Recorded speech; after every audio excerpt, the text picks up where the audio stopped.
I had terrible acne as an adult, and this is while I was going through my training as a dermatologist. And often a lot of my supervisors would come up to me and say, we can help you with your acne.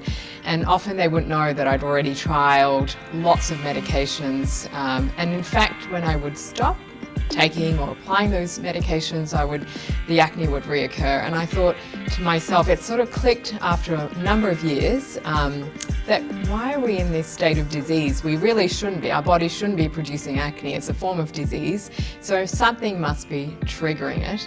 And so I went down the path of doing a lot of research and found that actually it was the high dairy consumption that I used to have that resulted in my acne as an adult and not as a child or a teenager.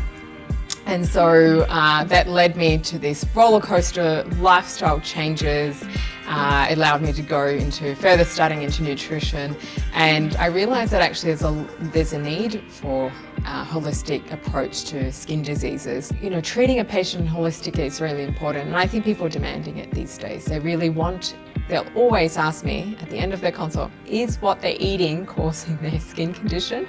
And even though I'm really interested in this field, and this is my, where I nerd out a bit, so I'm still a dermatologist, I prescribe medications, but I'm here to help you with an adjunct sort of information about your condition, if I can. Not every condition has lifestyle implementations, but majority of the conditions that we treat, or at least the top 5, are the most prevalent, and so we see them the most often in our clinics as dermatologists. And so if we can tell the patient about lifestyle change, we're making a big impact on their life longer term. And one analogy I say to my patients is like, if I turned the tap on in my bathroom floor and came back the next day, my bathroom floor would be flooded.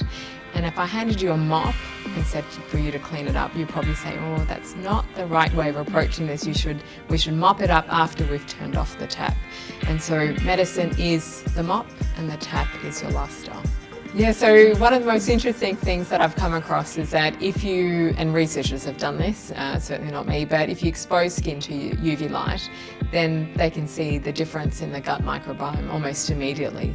So we know there's this interplay and this complex interplay between the skin and the gut, whether through the gut-skin-brain axis or whether it's directly between the two organisms. And that's from predominantly the microorganisms playing a role.